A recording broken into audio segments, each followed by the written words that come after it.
Admiral James Walker stood at the large window of the Earth Defense Force ship Relentless, his eyes fixed on the massive space station ahead.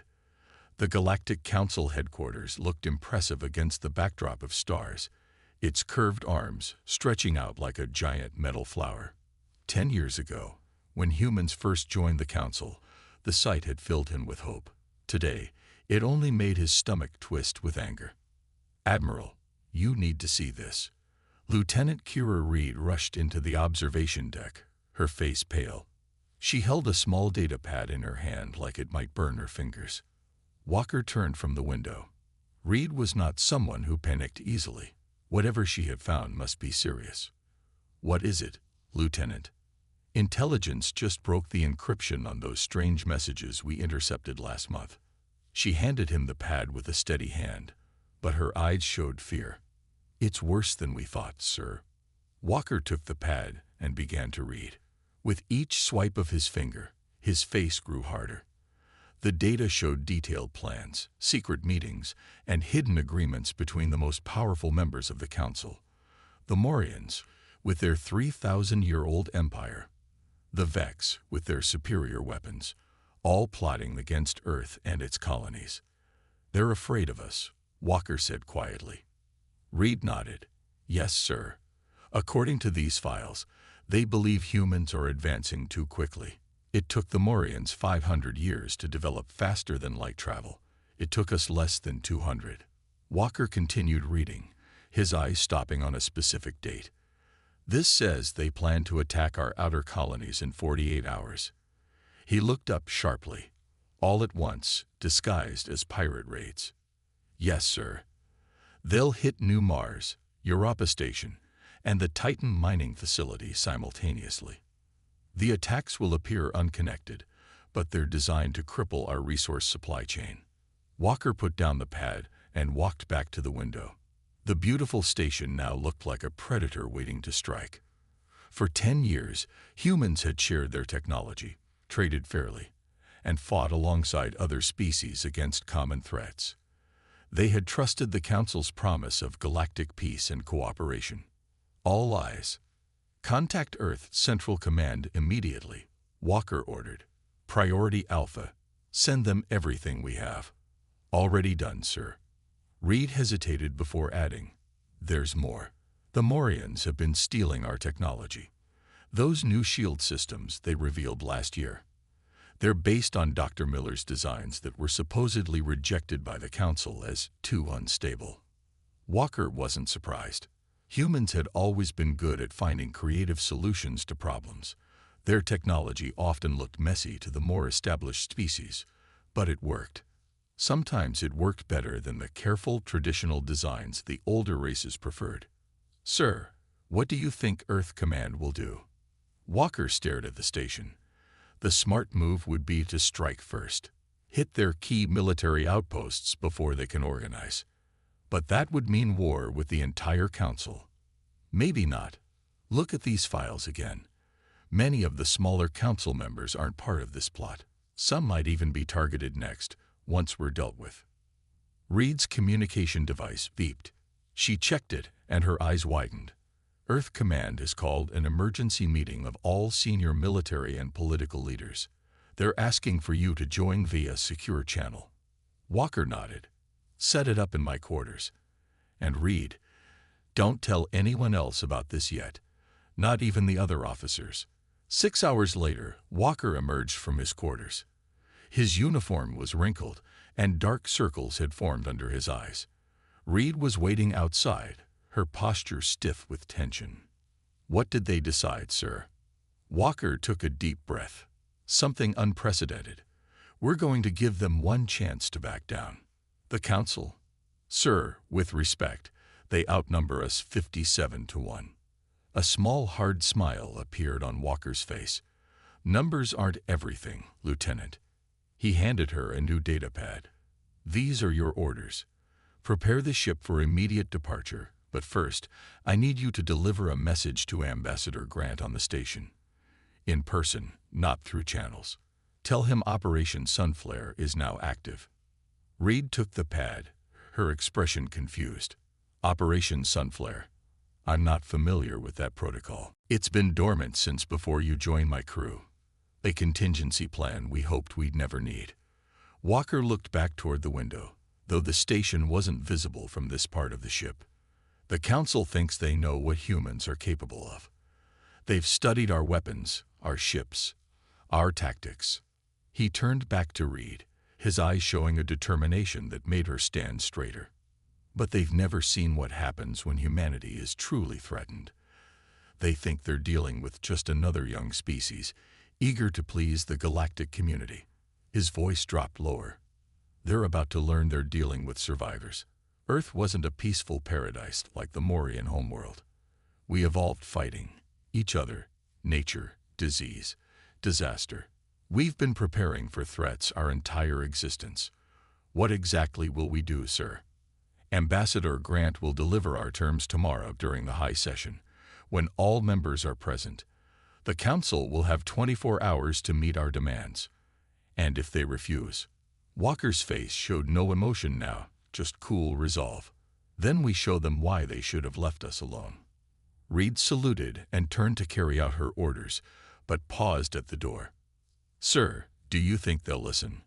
Walker looked at the data again, at the detailed plans for humanity's containment and eventual subjugation. He thought about Earth's history, filled with those who underestimated their opponents and paid the price. No, Lieutenant, I don't think they will. But we'll give them the chance anyway. He straightened his uniform. That's what separates us from them. We'll offer peace first, but they won't like what follows if they refuse. Reed nodded and left. Admiral Walker returned to the window, watching as the Relentless adjusted its position, bringing the Galactic Council station into view once more. You should have studied our history more carefully, he whispered to the distant figures he knew were plotting inside that station. You're not the first to think humans were easy prey. He activated his communication device. Bridge, set course for the rendezvous point. As soon as Lieutenant Reed returns from the station with Ambassador Grant, we leave. The betrayal was in motion. But so was humanity's response. And soon, the entire galaxy would remember why the ancient human warning still rang true. Beware the fury of a patient people. Ambassador Thomas Grant straightened his dark blue uniform as he walked down the long corridor toward the Grand Chamber. 2 guards from the Earth Defense Force followed him, their faces blank but their eyes alert. The massive doors of the chamber loomed ahead, carved with symbols representing the 57 member species of the Galactic Council. 10 years ago, when Grant had first entered these doors as Earth's representative, he had felt wonder and pride. Today, he felt only resolve. They're all inside, sir, whispered one of his guards. Full attendance, as you requested. Grant nodded. Remember your orders. No matter what happens, do not draw your weapons unless I am physically attacked. The guards nodded. They understood the importance of appearing peaceful, even while delivering what might be the most threatening message in human diplomatic history. The doors slid open silently, revealing the enormous circular room beyond. Tiered seating rose in all directions, filled with representatives from across the galaxy. Some looked humanoid, others were utterly alien, floating gas-filled sacks, crystalline structures, or multi-limbed insectoids. All turned to watch as Grant entered. At the center of the chamber stood the speaker's platform, currently occupied by Archspeaker Telvin of the Morian Empire. His purple skin and 4 eyes were common features of his ancient species. The Morians had been founding members of the Council 10,000 years ago. Ambassador Grant. Telvin's voice echoed through the chamber. The Council did not expect Earth's presence today. We have many important matters to discuss. I'm sure you do, Grant replied, his voice steady. I request emergency speaking privileges. A murmur ran through the chamber. Emergency privileges were rarely granted and allowed a speaker to address the full council uninterrupted. Telvin's upper eyes narrowed. On what grounds? Threat to galactic peace and security, Grant answered. Article 7, Section 3 of the Council Charter. The Archspeaker couldn't refuse without violating the Charter. Very well. The Council recognizes Earth. Ambassador Grant, you have the floor. Grant stepped onto the central platform as Telvin moved aside, clearly annoyed. The human ambassador took a small device from his pocket and placed it on the podium before him. Representatives of the Galactic Council, he began, his voice now amplified throughout the chamber. For 10 years, Earth has been a loyal member of this body. We have shared our technology, opened our borders to trade, and contributed to joint defense initiatives. He paused, looking around at the assembled faces.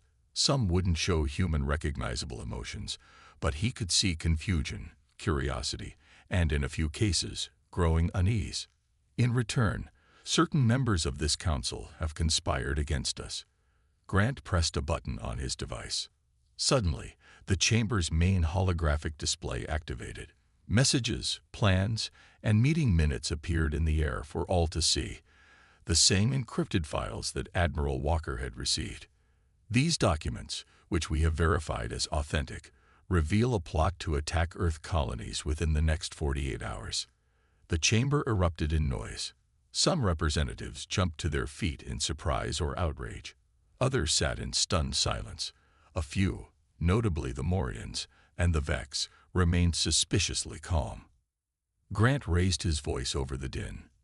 The attacks were to be disguised as pirate raids, but their true purpose was clear: to cripple human expansion and steal our technology. The Vex representative, Commander Draz, stood up. His metallic skin reflected the lights of the chamber as he pointed an accusing finger at Grant. These are forgeries. The human delegation is trying to distract from their own violations of Council technology sharing protocols. Grant smiled thinly. If they were forgeries, Commander, how would I know about the meeting you held 3 days ago in the Praxis system? Or about your new shield technology, reverse-engineered from Dr. Miller's designs, that your own scientists claimed were fundamentally flawed when we presented them last year?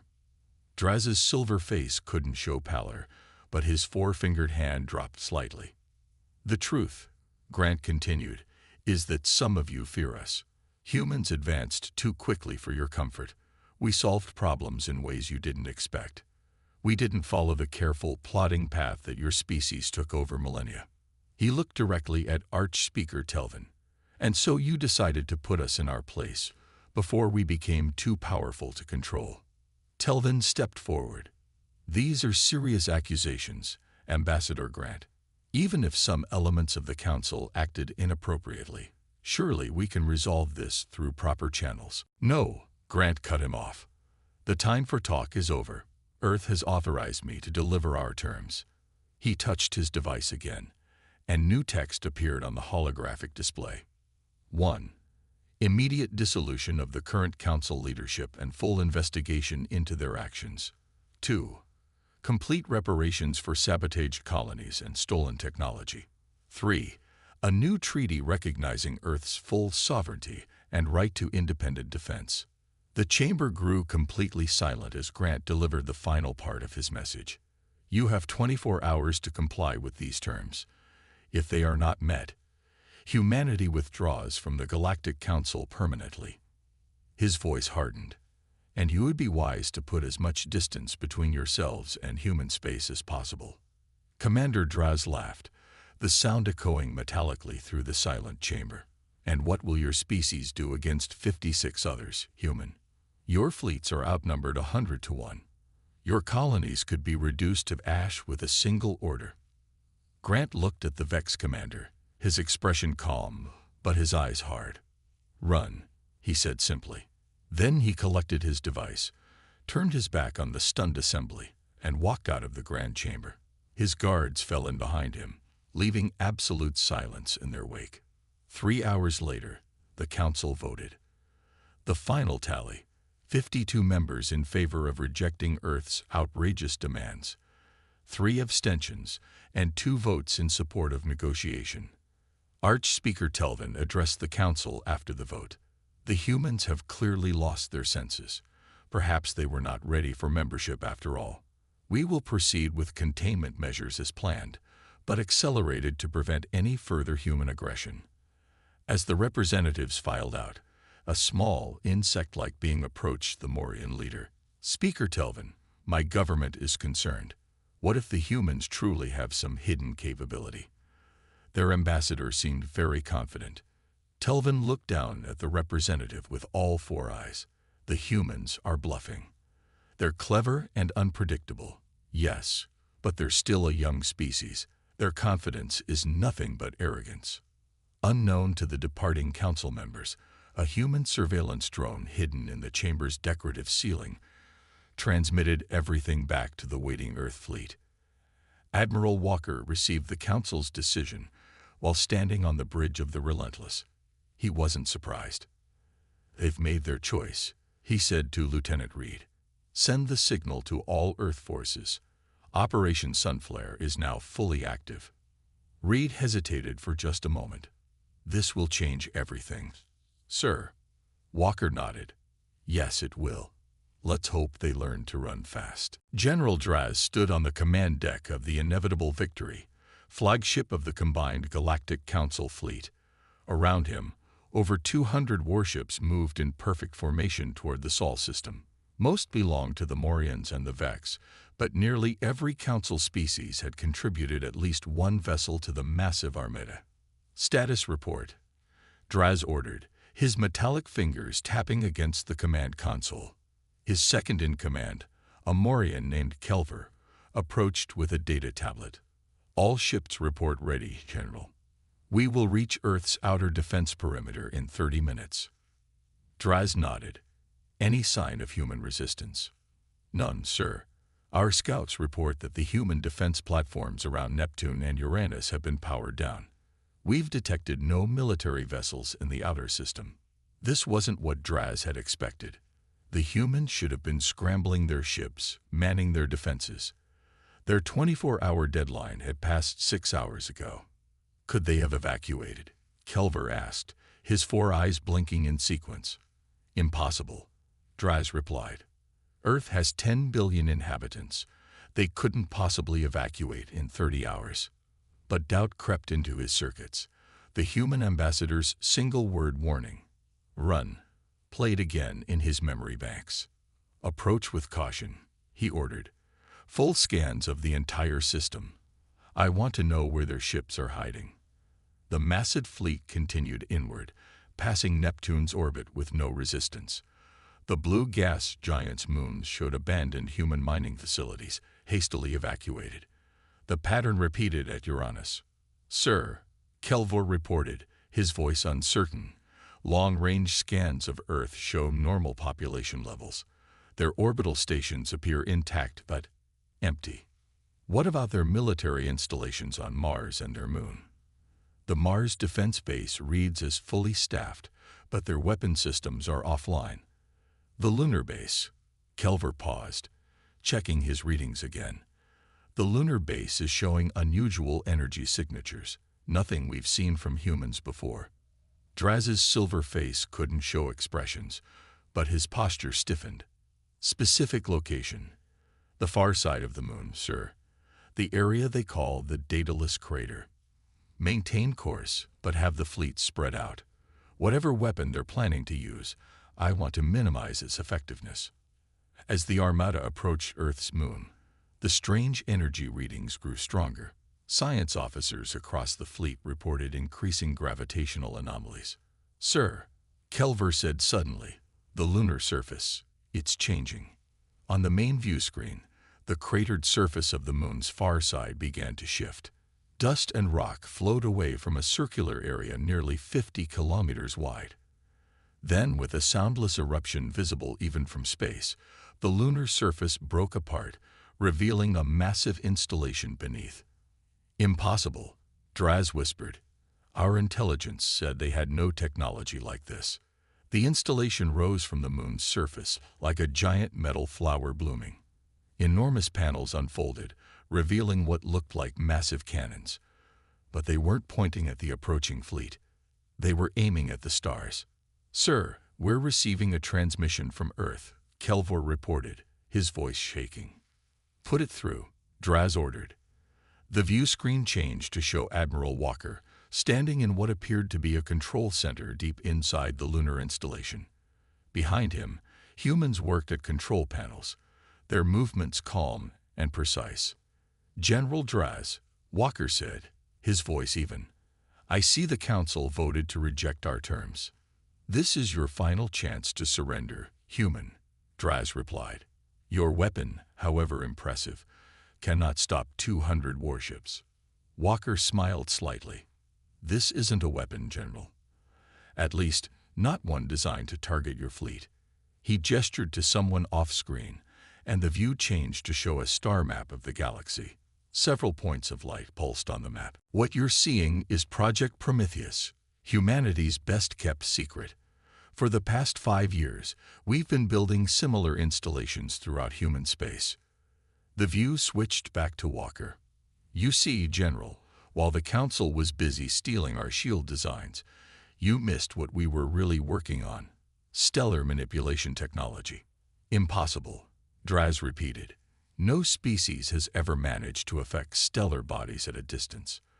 "Until now," Walker replied. "Allow me to demonstrate." He pressed a button on his console, and the enormous cannons on the lunar surface began to glow with blue-white energy. "I suggest you look at the Rigel system, approximately 30 light-years from your current position." Draz signaled to his science officer, who quickly brought up a view of Rigel on a secondary screen.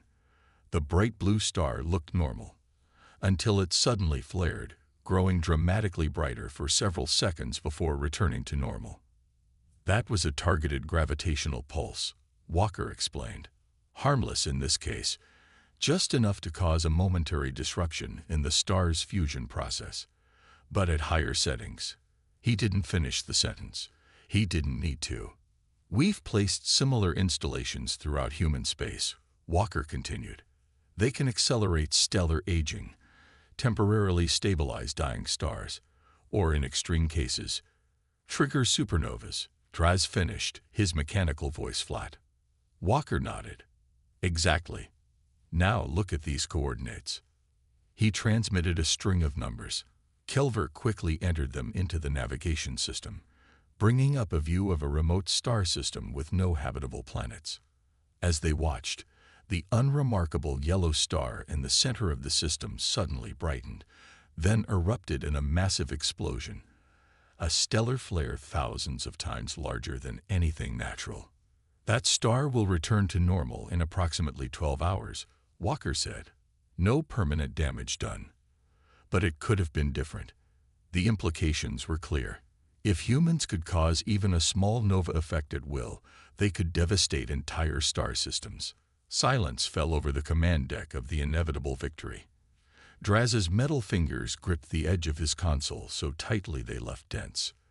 "This is your final warning, General," Walker said. "Leave human space permanently. Tell the Council that Earth is now an independent power. We will not accept their authority, and we will defend ourselves by any means necessary." The transmission ended, leaving the bridge in stunned silence. "Orders, sir?" Kelver finally asked. Draz stared at the lunar installation, its massive cannons still glowing with power. His logical circuits calculated the odds, analyzed the threat. "Signal the fleet," he said at last. "All ships to withdraw immediately to the rendezvous point outside this system. We're retreating." Kelver's 4 eyes blinked rapidly in surprise. "For now," Draz replied. "The Council must be informed of this development." As the massive fleet began to turn away from Earth, emergency transmissions flooded in from across the galaxy. Other Council worlds had spotted similar demonstrations near their own systems. The humans hadn't just built one stellar manipulation device. They had built dozens, all activating simultaneously. On the lunar base, Admiral Walker watched the Council fleet retreat. Beside him, Lieutenant Reed monitored the system's long-range sensors. "They're leaving, sir," she reported. "All 200 ships." Walker nodded. "But this isn't over. The Morians and Vex won't give up so easily.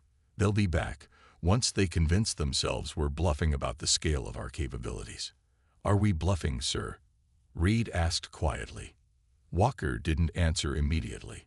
He looked at the massive installation around them, the product of Earth's greatest scientific minds, working in perfect secrecy. "Let's hope we never have to find out," he said finally. The emergency meeting of the Galactic Council was nothing like the orderly sessions of the past. Representatives shouted over each other, some demanding immediate surrender to human demands, others calling for an all-out war regardless of the consequences. Arch-Speaker Telvin struggled to maintain order, his four eyes darting nervously around the chamber. The massive holographic displays showed images of the human stellar manipulation devices captured by retreating council ships. "Silence," Telvin finally shouted, his voice amplified to painful levels. The chamber gradually quieted. "We must respond to this human threat with unity and resolve," he said when he could be heard. "Our combined forces are still vastly superior to Earth's." Representative Mira of the Lorian Confederation stood up. Unlike the Morians or Vex, the Lorians were a younger species, having joined the Council only 50 years before humans. "Superior forces mean nothing if the humans can destroy entire star systems," she said, her feathered crest rising in agitation. "The Lorian Confederation formally withdraws from any military action against Earth. In fact, we intend to send envoys to negotiate a separate peace." Shouts of "traitor" and "coward" echoed through the chamber, but Mira wasn't alone. One by one, representatives from nearly 30 council species announced similar positions. "This is madness," hissed Commander Draz, now representing the Vex in the council chamber. "The humans are bluffing about the scale of their capabilities. They cannot possibly control dozens of stellar manipulation devices simultaneously." "Can we afford to take that chance?" asked the Trescan delegate, his translucent body pulsing with stress colors. One mistake could mean billions of deaths. The debate raged for hours, but the outcome was clear. The Council was fracturing, with most species unwilling to risk further confrontation with humans. By the session's end, only a faction led by the Morians and Vex still advocated for military action. Arch-Speaker Telvin and Commander Draz met privately after the session. "This is a disaster," Telvin said, his skin darkening with anger. "Centuries of council authority, undone in a day." "Not yet," Draz replied, his metallic fingers clicking against the table. "The humans revealed their technology too soon. Our scientists are already analyzing the images. They believe the stellar manipulation effect has severe limitations." "Explain." "The demonstration was impressive, but carefully controlled. We believe the humans can only affect stars of certain types, and only at certain ranges. More importantly, the energy requirements must be enormous." Telvin's upper eyes narrowed. "So you still believe we should attack?" "Not the main Earth system. Not yet. But their outer colonies are likely unprotected by this technology. If we strike fast enough, we can test their capabilities and their resolve." The Arch-Speaker considered this. "The Council won't authorize such action now." "Then we don't ask for authorization," Draz said simply. "The Morian Empire and Vex Imperium have enough ships to launch targeted strikes. Once we expose the humans' bluff, the Council will rally behind us again." And so, while peace envoys from dozens of species traveled toward Earth, a secret fleet assembled in Morian space. 3 battle groups, each targeting a different human colony world. New Eden, Proxima Centauri Base, and the Armstrong mining outpost. The attacks began simultaneously, 48 hours after the council meeting. On Earth, President Anna Foster received the emergency transmission in the middle of the night. The holographic display in her bedroom showed 3 red alerts flashing over human colony worlds. Confirmed reports of Morian and Vex ships attacking all 3 targets, reported Defense Minister Robert Mason, his face grim on the split screen. Civilian casualties already reported on New Eden. Foster was fully awake instantly. "Have they responded to our warnings?" "No, Madam President. They jammed communications before attacking." "They think we're bluffing," Foster said quietly. "Or they're testing which systems we can actually protect." She got out of bed and moved to her desk, activating her secure command interface. Implement Defense Protocol Theta. Priority is protecting civilian populations. Understood, Madam President. Admiral Walker is standing by. The President's screen changed to show Walker at the Prometheus Command Center. Admiral, you're authorized to use minimum necessary force to repel these attacks and protect our people. Keep civilian casualties, ours and theirs, as low as possible. Walker nodded. Yes, Madam President. We've been tracking their fleet movements since they left Morian space. We're ready. Good luck, Admiral. Foster ended the transmission and turned to Mason. Convene the Defense Council immediately. This is the moment of truth. Commander Draz personally led the attack on New Eden, humanity's largest off-Earth colony with nearly 1 million inhabitants. His fleet of 30 warships entered orbit around the peaceful agricultural world and immediately began targeting defense installations. Sir, his tactical officer reported, the human defenses are minimal. Their orbital platforms are already disabled. Draz's circuits hummed with satisfaction. Begin landing ground forces at the main settlement. I want control of their government center within 2 hours. Sir, we're detecting energy surges from the planet's southern pole. Before Draz could respond, space itself seemed to warp around his fleet. Invisible forces gripped the Vex ships, holding them in place. Warning alarms blared across the command deck. Gravitational distortion, shouted the science officer. Massive localized gravity well forming. On the view screen, Draz watched in horror as a small black sphere appeared in space, just 50 kilometers from his fleet. It pulsed with dark energy, growing stronger by the second. Artificial gravity well, Draz realized too late. Maximum reverse thrust. Get us clear. But the ships couldn't move. The gravity well held them in place while somehow not crushing them completely. A level of gravitational control that should have been impossible. A transmission cut through the chaos, and Admiral Walker's face appeared on Draz's command screen. Commander Draz, you seem to be having propulsion problems. Release our ships immediately, Draz demanded. This act of aggression. Aggression. Walker's voice was dangerously quiet. You attacked a peaceful colony. There are children on New Eden. Before Draz could respond, Walker continued, your ships are now held by targeted gravity fields. They will remain there until our evacuation ships have removed every civilian from the planet. Then you will be escorted out of human space. At that moment, reports flooded in from the other battle groups. The same scenario was playing out at all 3 colonies, Morian and Vex ships trapped in artificial gravity wells, unable to move or fight. But the humans weren't done. As Draz watched helplessly, small fast ships appeared from behind New Eden's moon.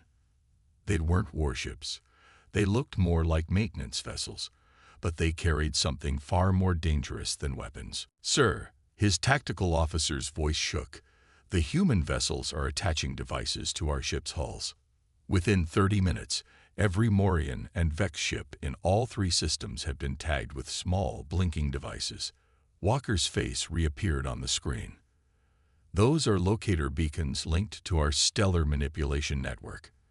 If any of your ships ever enter human space again, we'll know exactly where to direct a gravitational pulse. The message was clear. Even without destroying the attacking fleets, humans had effectively neutralized them as threats. This isn't over, human, Draz said, his mechanical voice cold. Actually, Commander, Walker replied. It is. Look at your secondary screen. Draz did, and what he saw froze his circuits. Across Morian and Vex space, their military installations, shipyards, and defense platforms were systematically shutting down or exploding. Precision strikes from weapons no one had detected. Faster than light attack drones, Walker explained. Another technology we kept to ourselves. Your military infrastructure will take years to rebuild. His expression hardened. Time you can use to reconsider your position on peaceful coexistence. The transmission ended, leaving Draz staring at the silent command deck of his immobilized flagship, facing the greatest defeat in Vex history. 6 months had passed since the failed attacks on human colonies. The massive space station, where the Galactic Council had met for thousands of years, now floated empty and dark. In its place, a new meeting ground had been established. Neutral ground, an asteroid habitat built specifically for the new era of interstellar relations. Unlike the old council chambers with their tiered seating that placed ancient species like the Morians literally above the newer members, neutral ground featured a perfectly circular table. No position was higher or more prominent than any other. Ambassador Thomas Grant stood by the large viewing window, watching as ships from across the galaxy arrived for the historic first meeting of what was being called the Interstellar Alliance. Behind him, his aide reviewed notes on a datapad.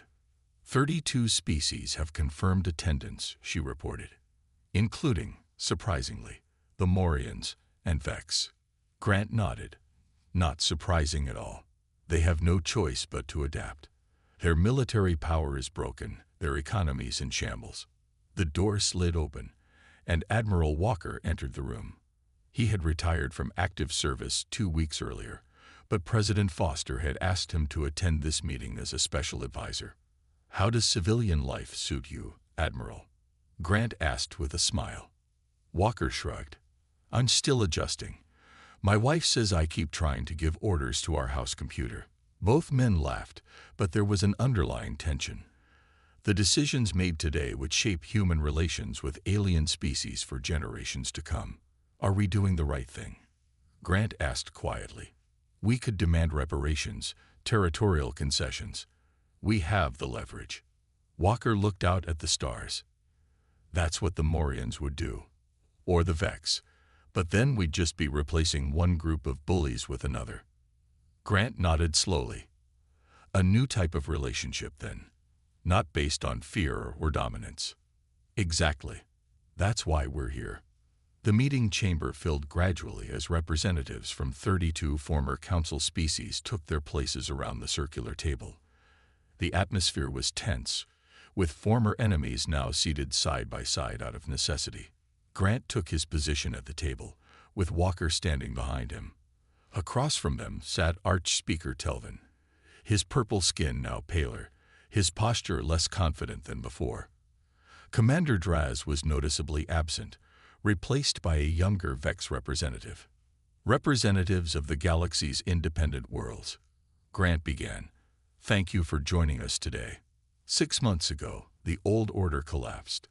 The Galactic Council, for all its achievements, had become corrupt at its core." He tapped a control, and holographic images appeared above the table. Secret documents, covert meeting recordings, evidence of centuries of manipulation. "It wasn't just humans who were targeted," Grant continued. "We found evidence that the Council leadership systematically exploited younger species, stole their technologies, and limited their development." Murmurs spread around the table. Many representatives leaned forward, eyes fixed on the damning evidence. The Lorians were prevented from expanding to 3 habitable worlds in their own system. Grant said, nodding to Representative Mira. The Treskans were denied critical medical technology that could have saved millions during the plague years. The list goes on. Telvin shifted uncomfortably, but remained silent. "Today, we propose a new type of interstellar relationship," Grant continued. "Not a council where some rule over others, but an alliance of equals, where technology is shared rather than hoarded, where disputes are settled through open negotiation, not secret deals." Grant outlined the proposed structure: rotating leadership, transparent voting, joint scientific missions, and mutual defense pacts that protected all members equally. When he finished, the chamber was silent for a long moment. Then Representative Mira stood. "The Lorian Confederation supports this proposal," she said firmly. "We have lived too long under the shadow of the ancient empires." One by one, representatives voiced their support. Some were enthusiastic, others cautious. But the momentum was clear. Finally, only Telvin remained silent. All eyes turned to the Morgan. "Archspeaker Telvin, Grant said. The Mauryan Empire has much to contribute to a peaceful galaxy, but only as equals, not as rulers. Telvin's 4 eyes blinked slowly. For 10,000 years, the Mauryans guided the younger races. We maintained peace, prevented wars, ensured stability. At what cost? Walker spoke for the first time. You crushed innovation. You kept species dependent on you. You played favorites and punished those who developed too quickly. Like humans, Telvin acknowledged, you achieved in centuries what took us millennia. It frightened us. The admission seemed to cost the Mauryan physically. His shoulders slumped. The old council is gone, he said finally. The Mauryan Empire will join your alliance as equals. We have much to learn about cooperation. Later, as the representatives celebrated the historic agreement, Walker and Lieutenant Reed stood apart from the crowd. It worked, Reed said quietly. I still can't believe it worked. Walker nodded. Humans have always been good at bluffing. Reed looked at him sharply. Sir. Walker smiled slightly. Project Prometheus was real. The stellar manipulation technology works exactly as we demonstrated. But he looked around to ensure no one was listening. We only built 3 devices, not dozens, and they can only affect specific types of stars, under perfect conditions. So it was a bluff. Reed asked, astonished. Not entirely, Walker replied. The research was real, just not as advanced as we implied. The artificial gravity wells, the faster-than-light drones, those worked perfectly. But we couldn't actually trigger supernovas. Reed shook her head in amazement. If they had called our bluff. They wouldn't, Walker said confidently. That's what we understood about them, that they never grasped about us. The Mauryans and Vex live for thousands of years. They're cautious by nature. They won't risk everything on a single confrontation. He looked out at the gathering, where former enemies now talked cautiously but cordially. Humans, on the other hand, evolved facing constant threats. We're used to taking calculated risks, to improvising solutions. That was our real advantage. Not technology, but thinking differently. Reed considered this. Do you think it will last? This alliance? Walker watched as Grant engaged in animated conversation with representatives from a dozen worlds, his hands moving expressively as he described some new idea. I think it has a chance, he said.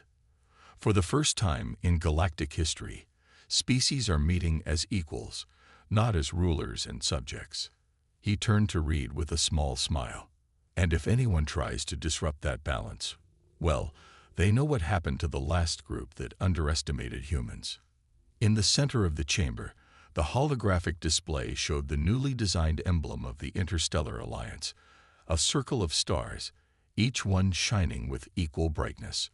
No longer would some species stand above others. No longer would advancement be feared and punished. A new age had begun, born from betrayal but founded on hope. And humanity, once targeted for containment, now stood as architects of a more equal galaxy. The greatest victory, as Walker had noted, was the one achieved without destroying their enemies, but by transforming them into partners.